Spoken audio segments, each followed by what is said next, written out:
श्री राम जय जय राम। श्री राम जय जय राम। श्री राम जय जय राम। ओम नमः शिवाय। ओम नमः शिवाय। ओम नमः शिवाय। योग वासिष्ठ दिवस क्रमांक 466। उपशम प्रकरण सर्ग 83 व 84। ज्याची उत्पत्ती अविवेकापासून होते तोच विचाराने नाहीसा होतो। प्रकाशाच्या अभावामुळे उत्पन्न झालेला अंधकार ज्याप्रमाणे प्रकाशामुळेच नष्ट होतो, तद्वत हे चित्ता अविचारामुळे उत्पन्न झालेला तू विचारामुळे आता नष्ट झाला आहेस। हे अगदी स्वाभाविक आहे। हे साधो, तुझी इच्छा नसतानाही तू आता विवेकारूढ झाला आहेस।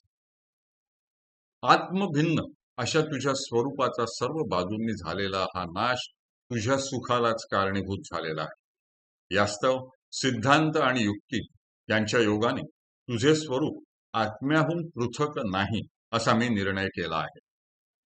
हे इंद्रियेश्वरा चित्ता, ज्या अर्थी तुझा अंत झाला आहे व तू आत्मस्वरूपाप्रत जाऊन पोचला आहेस, त्या अर्थी तुझे निरंतर कल्याण असो। तू पूर्वी कधी उत्पन्न झालेला नव्हतास, सांप्रतही तू विद्यमान नाहीस व पुढेही तू उत्पन्न होणार नाहीस।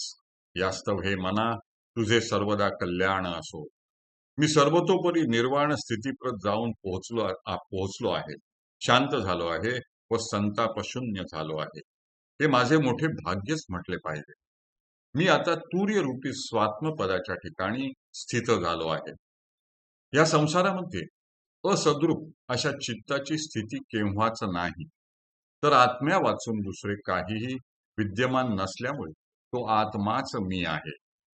ज्या अर्थी आत्म्या वाचून या जगात दुसरे काहीही नाही, त्या अर्थी शुद्ध चिदेक रस बोधरूप आत्मा अर्थात मी सर्वदा स्थित आहे।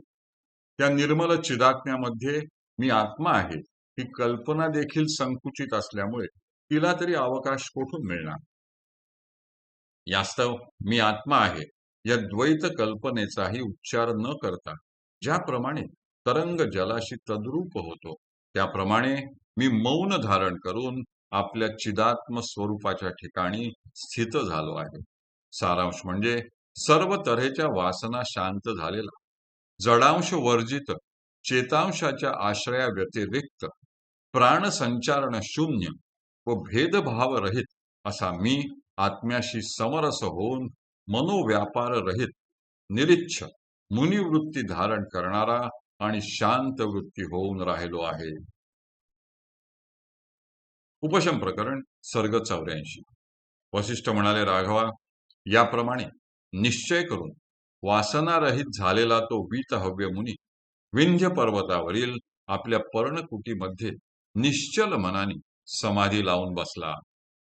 त्याच्या चित्तवृत्तीचा स्पंद अजिबात बंद झाल्यामुळे व मन अस्तंगत झाल्यामुळे स्वात्म प्रकाशरूपी आनंदाच्या योगाने तो शांत झालेल्या समुद्राप्रमाणे सुंदर व शोभायमान होत होता। एखादे लाकूड जळून गेल्यावर ज्याप्रमाणे त्यातील अग्नीच्या ज्वाळांचा कल्लोळ क्रमाक्रमाने बंद होतो, त्याप्रमाणे त्याचे पंचप्राण आतल्या आत शांत झाले होते। नेत्र अर्धोन्मिलित झाले होते आणि त्याची वृत्ती पूर्णपणे अंतर्मुख झाली होती। नासिकाग्राच्या ठिकाणी एकाग्रतेने अवलोकन करणाऱ्या त्याच्या नेत्रांना अर्धवट उमललेल्या कळ्यांची शोभा प्राप्त झाली होती। सारांश म्हणजे शरीर, मस्तक आणि मान अगदी सरळ रेषेत ठेवून बसलेला तो महाबुद्धिमान वीतहव्य मुनी एखाद्या पर्वतावरील पाषाणामधून कोरून काढलेल्या शिल्पाप्रमाणे अगदी निश्चल दिसत होता।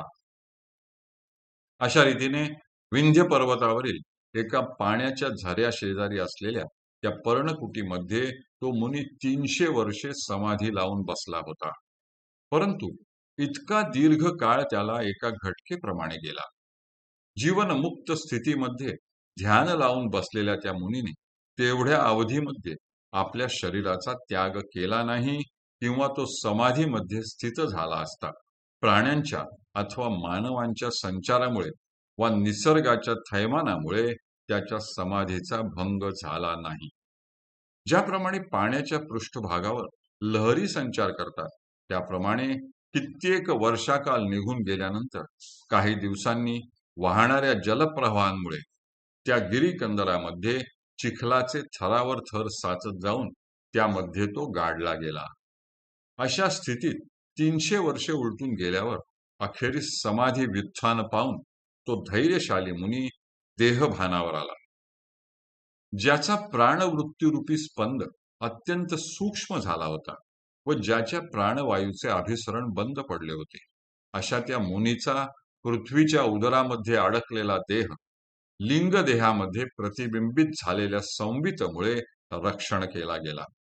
पुढे देहभानावर आल्यानंतर मनोरूपाने असलेली त्याची जीव संवित हृदयामध्येच स्थूल रूप धारण करून विचित्र अनुभव घेऊ लागली. कैलास पर्वतावरील सुंदर अरण्यामध्ये कदंब वृक्षाच्या तळाशी त्याने 100 वर्षे जीवनमुक्त स्थितीमध्ये व्यतीत केली.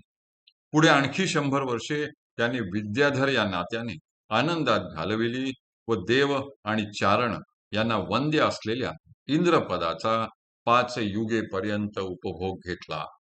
हरि ओम तत्सत, हरि ओम तत्सत, हरि ओम तत्सत.